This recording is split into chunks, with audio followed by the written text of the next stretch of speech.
ሰላም ጤና ይስጥልን። ይኸው ሚዲያ ነው። የሰሞንኛ ጥብስ የሆኑ ዜናዎች ጥንቅር በዝርዝር የሚቀርብበት የናንተው ይኸው ሚዲያ። በባለፈው እንግዲህ የመካከለኛው ምስራቅ ወደ ፍርስራሽ ይቀየራል ተብሎ ሲፈራና ሲቸር የነበረው ጦርነት በርዷል። እንግዲህ ይህንን ተከትሎ አሁን ላይ ምን ላይ ናቸው? ምን እያሰቡ ነው? ወዴትስ ሊያመሩ ይችላሉ? የሚሉ በጉጉት እየተጠበቀ ነው። ኢራን በአሜሪካ ከደረሰባት የቦምብ ጥቃት በፊት ዩራኒየሟን ታንቀሳቅስ አታንቀሳቅስ በውል የታወቀ ምንም መረጃ የለም ሲሉ የአሜሪካ መከላከያ ሰራዊት ኃላፊ ፒት ሄግስሃውስ ተናግረዋል። ሌላው ደግሞ ከወደ ጋዛም የተሰማ አሳዛኝ ዜና አለ። ይህም እስራኤል ባለፉት 24 ሰዓት ውስጥ ጋዛ ላይ ባደረገችው ማለት የሁማኒቴሪያን ኤሪያዎች አካባቢ ላይ ባደረገችው ጥቃት ከ72 ሰዎች በላይ ህይወታቸው አልፏል።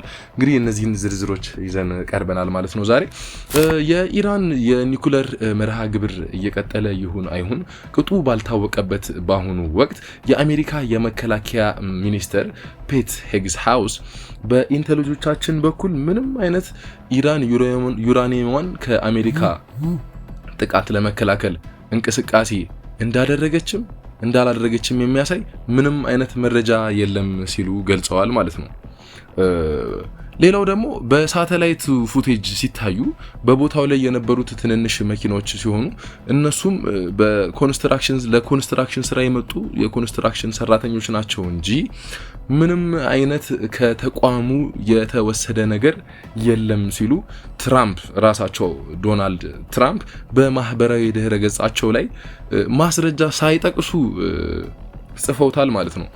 የተለያዩ ኤክስፐርቶች ግን ኢራን የዩራኒየም ክምችቷን ከድብደባ በፊት ሰምታ ሳታውጣና ሳታሸሽ አልቀረችም ብለው ሲናገሩ ተደምጠዋል ማለት ነው። የኢራን ጠቅላይ መሪ አያቱላ አሊ ካሚኒ እንደገለጹት ከዩኤስ ጥቃት በኋላ ለመጀመሪያ ጊዜ ባደረጉት የህዝባዊ ውይይት ጥቃቱ በኢራን የኒኩለር ፋሲሊቲ ላይ ምንም አይነት ጉዳት አላደረሰም ብሏል። የኒኩለር ካፓቢሊቲያችንም ቅንጣት አልተነካም ሲሉ ነበር የገለጹት ማለት ነው።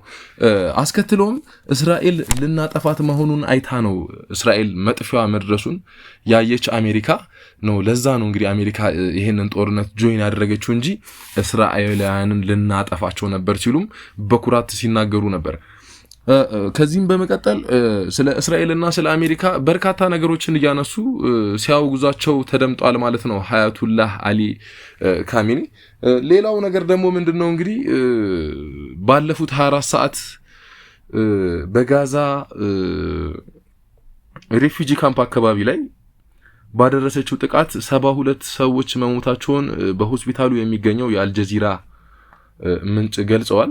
በጋዛ ገቨርንመንት ሚዲያ ኦፊስ እንደገለጸው እንደገለጸው በዚህ ባለፈው አንድ ወር ውስጥ ባለፉት 4 ሳምንታት ውስጥ ከ549 በላይ ጋዛውያን በጂኤችኤፍ ወይም ደግሞ ጋዛ ሂውማኒቴሪያን ፋውንዴሽን ኤድስ ዲስትሪቢዩሽን ወይም የእርዳታ ቀጠና አቅራቢያ ብቻ እርዳታ ፍለጋ በመጡ የእስራኤላውያን እርዳታ በፍለጋ በመጡ ዜጎች የጋዛ ዜጎች ላይ በእስራኤላውያን ፎርስ በግፍ መገደላቸውን ነው የጋዛ መንግስት ሚዲያ የገለጸው ማለት ነው። በተጨማሪም ከ4066 ሰዎች በላይ ከፍተኛ የአካል ጉዳት የደረሰባቸው ሲሆን ይህም የሆነው እንግዲህ በዚሁ የእርዳታ መስጫ ቀጠና አቅራቢያ እርዳታ ፍለጋ በመጡት የእስራኤል ጦር የደረሰባቸው መሆኑን ተገልጿል ማለት ነው። አልጀዚራ ነው ይሄንን የዘገበው። እንግዲህ የእስራኤል ግፍ በዚህ ከቀጠለ ፈጣሪ በዛኛው ሳይድ ደግሞ መጨረሻቸውን እያጠጋጋው እንደሚሄድ ተስፋ አድርጋለሁ። ምክንያቱም በደለኛ ሁሉ ጊዜም ጥሩ ነገርና መልካም ነገር አይገጥመውም። የግል ኦፒኒየን ነው ይሄ። እስካሁን ስለነበረን ቆይታ በጣም አመሰግናለሁ። ዘማን ሚላኔን ከይኸው ሚዲያ